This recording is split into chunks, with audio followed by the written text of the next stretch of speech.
excited to continue serving you guys, maybe in a little bit of a different capacity, but we have grown to love Lawrence and Centerpoint and all of the surrounding area so much over the past 3 years, and I'm so excited to continue serving. Well, as we begin this morning, this last week at our Way Out West VBS, we've been riding some dusty trails. You're going to hear my southern accent coming out because it was needed during Vacation Bible School, because we've been riding the dusty trails alongside Moses, a man that God used in powerful, powerful ways. We started at the riverbank, just to kind of give you an overview, where Moses was found in the Nile River, and he was saved. And he floated, guys, to where? Where did the basket float to? The palace where the princess, Pharaoh's daughter, lived. That is correct. Pay attention because I got more questions coming. You ready? All right, so after Pharaoh's palace, we followed him through the wild desert where he learned to trust God for food. What kind of food did God provide? Owen. Manna and? Nope. Quail, that's right. And God provided them water as well. Where did the water come from, Cash?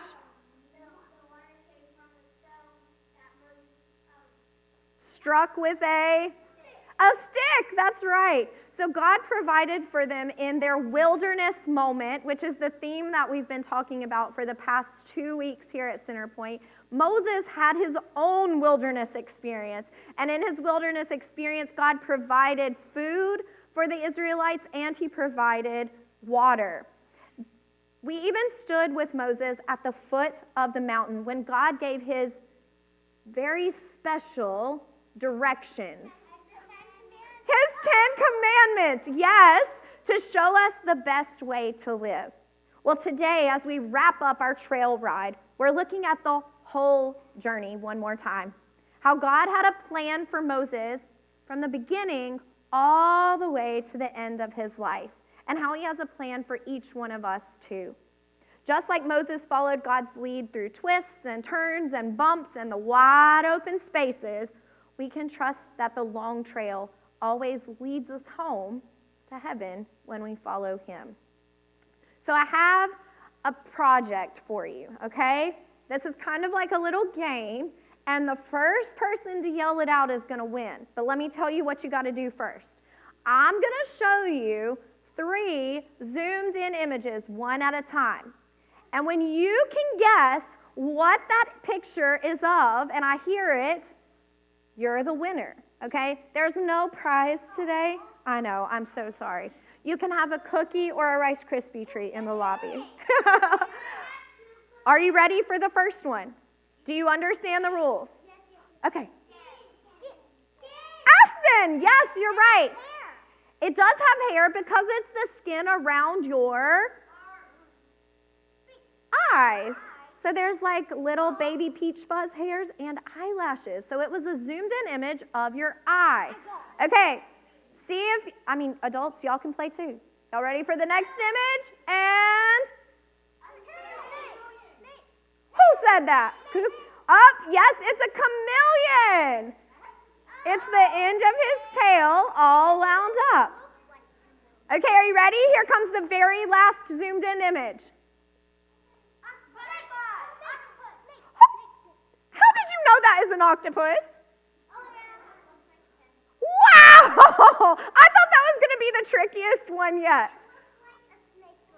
Yes. So when you very first looked at the picture, you could have thought to yourself, my gracious, I have no idea what that is. It can look confusing and sometimes incomplete. But when you see the whole thing, you're able to tell, oh, that's an octopus. Oh, that's a chameleon. Well, life can be like that sometimes. We only see this one part, this one moment, this one wilderness moment that we're walking through. And sometimes it gets hard to trust God. But we have to remember that God sees the big picture.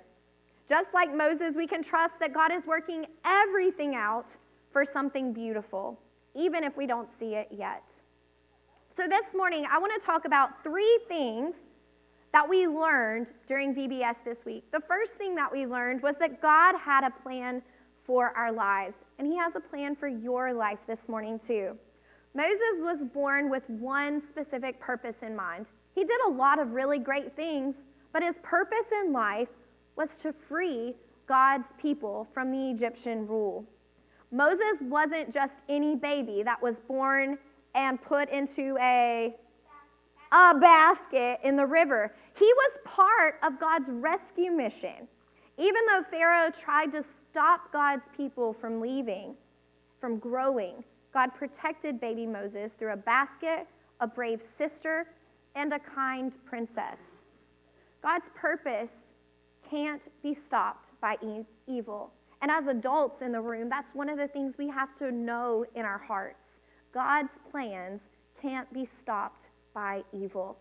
There is nothing anyone on this earth or in hell can do to stop God's plan. Moses was born during a genocide, and we know how incredibly terrifying those can be. Think of moments like the Holocaust. Think of things that are happening overseas right now. Yet God's hand was on Moses. He was placed in a basket, which became the vehicle that God used for salvation of his people. God's purpose often starts in some pretty unlikely places. Another thing that we can know about God's plan for our lives is that it starts before we're even born. Moses did. Before Moses ever said a word or walked a tiny little baby step across those palace floors, God already had a job for him to do. He already had a purpose in mind, and Moses was just the person that he wanted to do it. He made sure that doors opened in order for Moses to be the person that would deliver his people. For us adults, Moses' life is a reminder that God's plans were formed long before our first breaths. His experiences, growing up as royalty, fleeing to the desert, tending sheep, those are parts of the story we sometimes overlook. They all were training for the leader that he would become one day. It took years, you guys. Moses wasn't some 17-year-old guy who led the people out of Egypt. It took years of God developing him into the leader that he would need to be. And it took him growing up in royalty, tending sheep, and fleeing to the desert in order for that to happen. Nothing in your life is wasted. It's not wasted time. It's not wasted effort if it is a part of God's plan, because God's the one that's writing the story. In God's plan for your life, we also have to remember that he has a specific plan in mind for each one of us. I want you kiddos to think for just a minute. Do you think every single day when you wake up, I am special? I am one of a kind? Do you think that way? Or do sometimes thoughts creep into your mind that say, I don't have any friends. No one likes me. I'm not good enough. I'm, forgive my French, stupid or an idiot or dumb. Because those are words that sometimes our friends call us, right? I call myself that. Okay, yeah. So sometimes you wake up thinking that, right? Well, I have some truth for you from God's word, Owen. Are you ready for this? God made you, all of us, one of a kind. You have a part to play in his story, and he didn't make any of us dumb. You have a role in his story. You see, our callings, they might not look as dramatic as Moses's did. We might not lead all of Israel, a whole nation, but we are no less important. What God has called us to is no less important. Whether you're parenting, whether you're teaching, whether you're working a 9-to-5 job, whether you're serving behind the scenes, caring for a brother or a sister or an aging parent, whatever it is that God has called you to do, it is no less important if it's what he's called you to do, if it's what he's created you for. Because he's designed us each unique, Owen. Isn't that cool? You have a specific personality, gift, and a purpose for his kingdom. And so do every single one of us. Did you hear that? Your personality, your purpose is unique to his kingdom. We need it all. The second thing is that God doesn't just have a plan for your life. His plan is bigger than anything that we can see. Sometimes that gets a little scary for me because I like to have everything planned out detail by detail. Even if I get scatterbrained and forget what I'm supposed to be doing in those detailed checklists, I still like to know, generally where we're going, what the plan is, right? So if God's plan is bigger than anything that we can imagine, that can seem pretty crazy. For Moses, as a kid, I guarantee you, he thought that he was going to live in the palace forever, that was going to be his home. He was going to grow up, and maybe he even thought he might be Pharaoh or Pharaoh's assistant, or maybe he'd just enjoy the life of eating grapes and having all the food he wanted and living in a cushy palace for the rest of his life. But God had something even bigger in mind.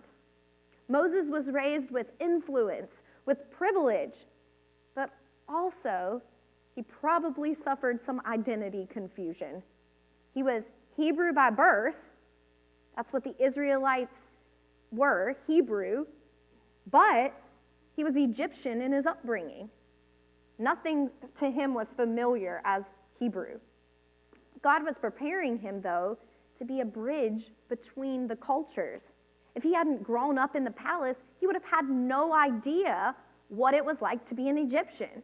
He wouldn't have had an in with the Pharaoh. God was preparing him to be a bridge between the Egyptians and the Israelites. So one of the things we can learn from that is that if in the season you're in right now doesn't make sense to you, remember, it's part of a bigger story. It's part of something that we might not be able to understand yet. And that brings us to our next point. Sometimes you can't understand the plan, but if it's bigger than we can see, then we can trust that God is working. When life is hard or if things don't go the way we want, we can still talk to God and believe he's helping us. So kiddos, I have a question for you. One night we talked about a way that we can talk to God. Do you remember what it was? Cash. Praying. Can you pray to God sometimes or always? Always. Can you pray to him in the middle of the night? Yes. Can you pray to him at 2 a.m.? Yes. That's the middle of the night. Can you pray to him on a bus? Yes. Can you pray to him on a train? Yes. Can you pray to him anywhere or only specific places like church? Anywhere. Prayer is one of the ways that we communicate with God. We can say how we feel. We can tell him our deepest troubles. That is how we communicate with God when life gets hard. And I know adults, many of you are probably like me, and we want instant clarity. If God is calling us to do something, if God is asking us to take a step of faith, we want to know with certainty that there's clarity in that calling. We don't want it to look muddy. We don't want there to be questions. We want to know without a doubt that this is the step we should take and everything is going to go smoothly. It makes me think about Ryan's wife, Emily. She's trying to process through whether she should stay home with her baby when he's born or if she should continue working. And she wants to know with absolute certainty, doesn't she, Ryan, that this step of faith that she's taking is the right one. And she doesn't have an answer yet.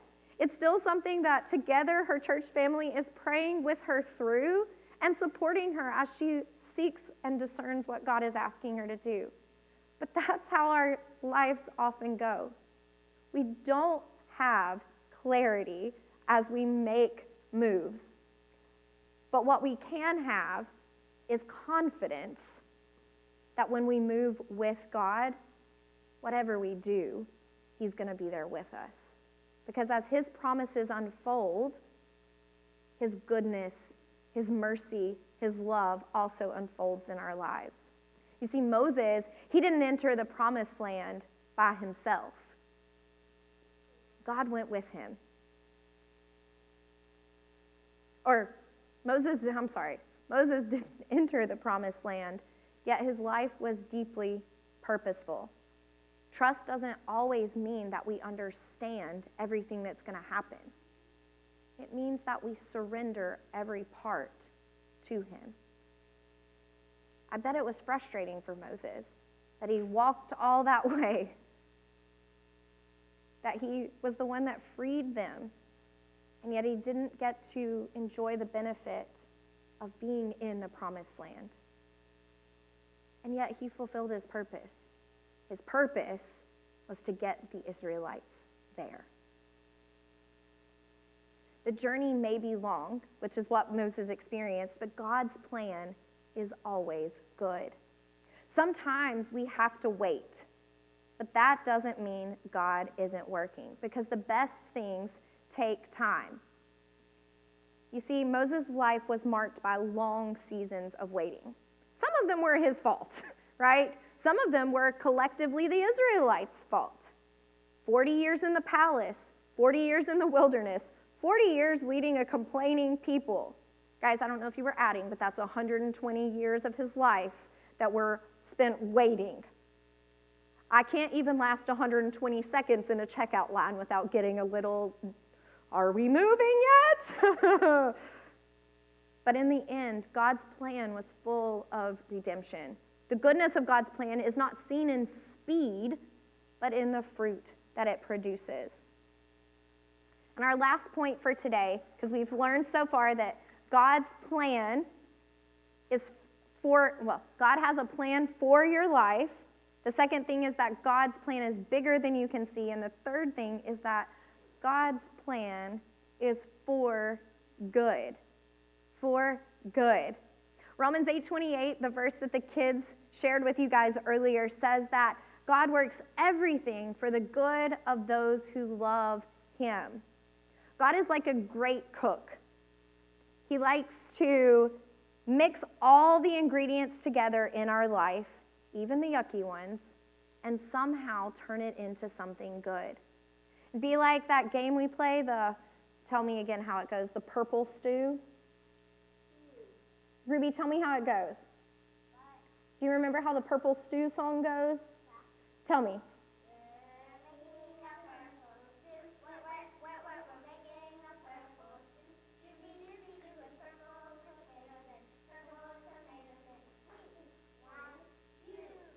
What would you add to the purple stew?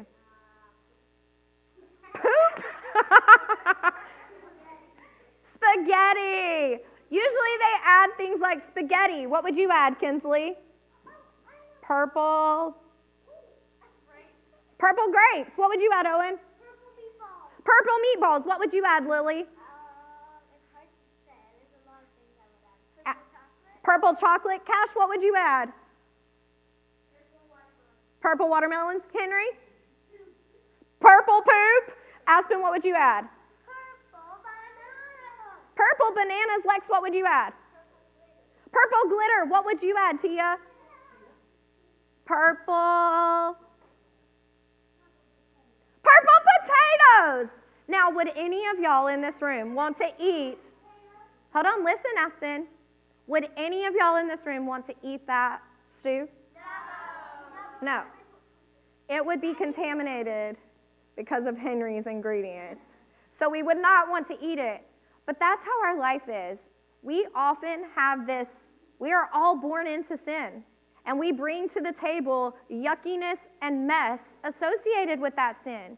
And yet God takes that sin and brokenness and is able to create a stew that is absolutely edible. That perfection that he completes once we get to heaven is only possible because of his son and the sacrifice that he made. And even though their song is absolutely ridiculous, it made me think this week that I would not want to eat that stew. I would not want to have anything to do with it. There are some people in this world, some situations in this world, I don't want anything to do with them. They're hard. They're scary. They're messy. And yet God looks at them and says, that's who I want you to serve. That's who I want you to love. That's where I want you to be, because I am there with those people, with those situations that are messy and messed up. And I'm going to give you everything you need to help turn them beautiful for my glory, to help make them edible for my glory. Just like Moses, we can trust that God will use every part of our story for his glory and our good. I was reminded by Liliana this week that we have to remember the purpose of our victories. Liliana was able to share with us at VBS on night 2 that one of the prayer requests that she had prayed, she saw God answer, and it increased her faith. And I was reminded that if we don't share those things out loud with our church family, with one another, then is it for his glory? Has anything changed because of it? Maybe us personally, but there might be a testimony within that other people need to hear so that they can be encouraged. Keep going through your challenging time. Turn to Jesus in your challenging time. So, Liliana, would you like to share what happened this week? Come on up.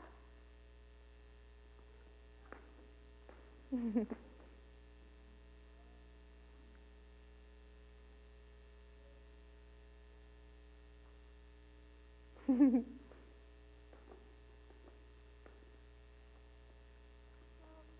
we did was that my brother Logan was sick and teething, and it was a lot on all of us. So my mom took his prayer shawl and put it on him.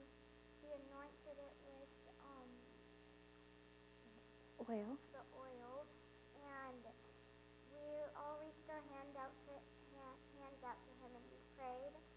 And then the next morning when we all woke up, Logan was really happy, and it was the happiest he's been in a while. And Laura continued that testimony by sharing, he is a new and different baby. Thank you so much for sharing that this morning. Thank you for your faithfulness as a parent, as a mom, shepherding and discipling your kids. You guys can be seated. Thank you. If we forget to share moments like that break our hearts a little, that remind us that without God, things aren't possible. Healing, growth, they're not possible without him. And yet, stories from children can inspire us and remind us that it is. One of the things that we did this week to remember what God did in our hearts was we made hearts and arrows. And each of them symbolized something a little bit different. The heart reminds us that, like our first point, God has a plan for our lives. Yet sometimes there are fears that creep into our lives. Moses's were, but I'm not a good speaker. Another fear, he had committed murder. Would anybody follow him? Was he worthy to be in a leadership position? The kids each wrote fears on these hearts, things that without God, they were terrified of. But then they put a Band-Aid over that fear, reminding them that God is the healer, God is the protector, and if his plan is for their good, if his plan is for a purpose, then he would take care of them no matter what happened. He loves us and has a plan for our lives. And the second thing we created was an arrow that reminds us that we can choose to follow his way, even when we don't see the whole trail ahead. Just like Moses had to take some steps of faith, he started walking into the wilderness and came to a giant river that he needed to cross. Well, the Red Sea. He got there and thought to himself, God, You've brought me a direction that wasn't the direct route I would have chosen, and here we are, stranded at the Red Sea. What am I going to do next? Well, the kids wrote things on these arrows that say how they're going to obey God. Now, the things they wrote were things like, you'll have to read them with your kids because they are so good, but things like, I want to be humble. I want to obey my parents the first time. I want to speak with words of kindness and gentleness.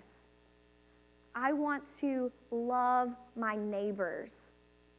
Those were things that these little children, these teenagers wrote on their cards, their arrows, because they're things that are difficult for them, but they know that with God's power, they can obey him.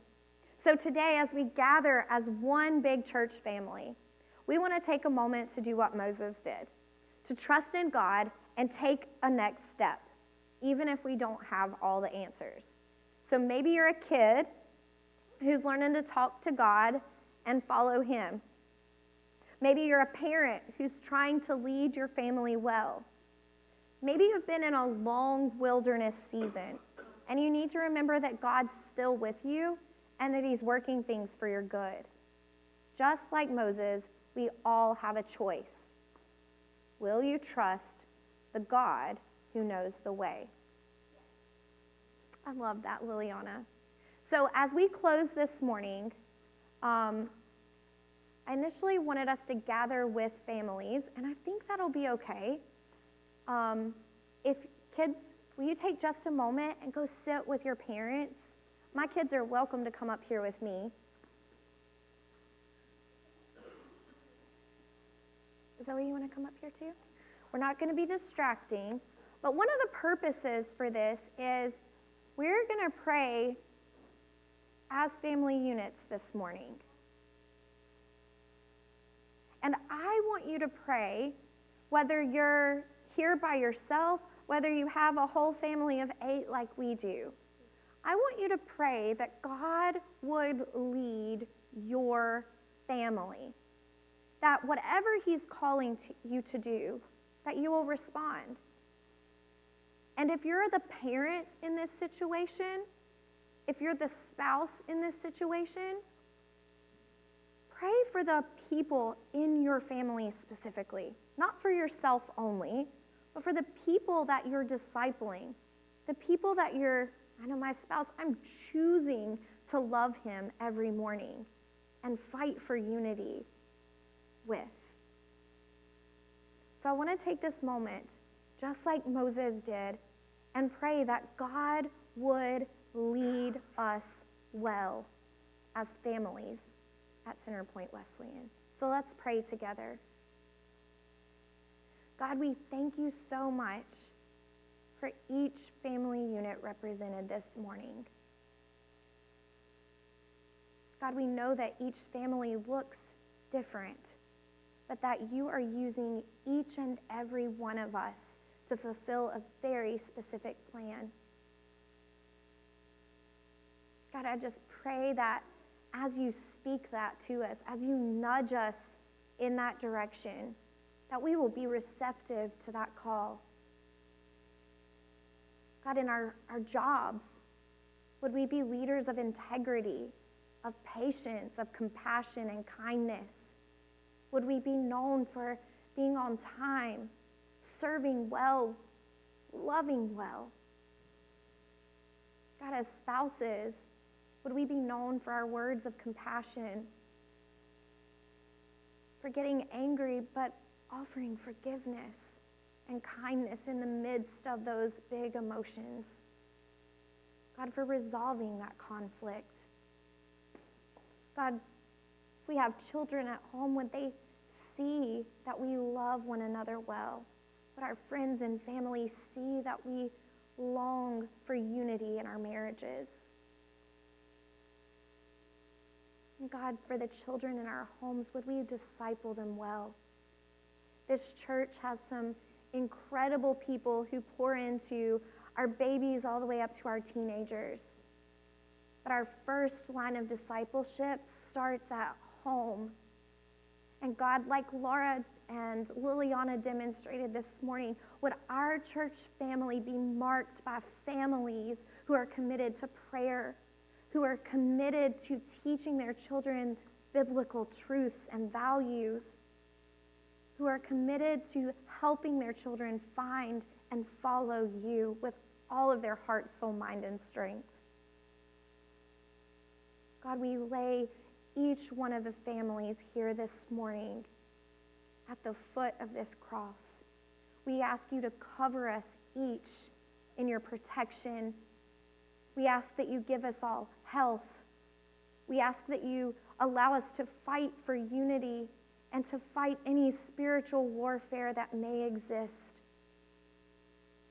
God, would you use us, use this church family to change the world, starting right here in Lawrence. God, we love you, and we commit this morning to serving you and our families. In your name we pray. Amen. Thank you guys so much for being here this morning. Thank you for walking through. As we end this morning, if you were a volunteer at Vacation Bible School this morning, will you stand up? Come on, don't be shy, stand up. If you were a volunteer at VBS, will you stand up? Laura, Scott, Patrick.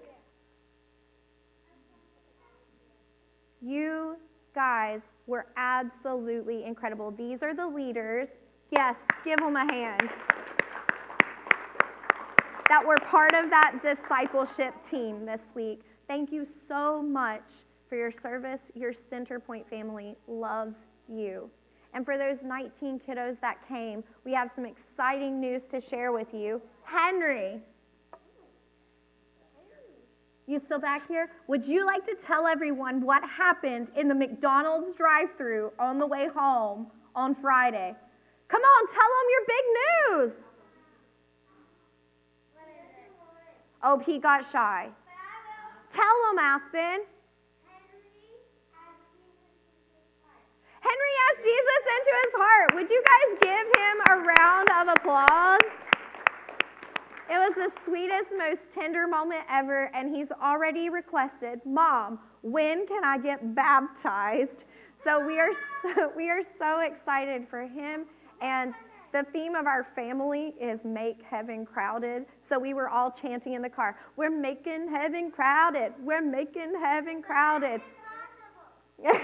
So will you guys give Henry some love today to celebrate that he is a part of our Christian family.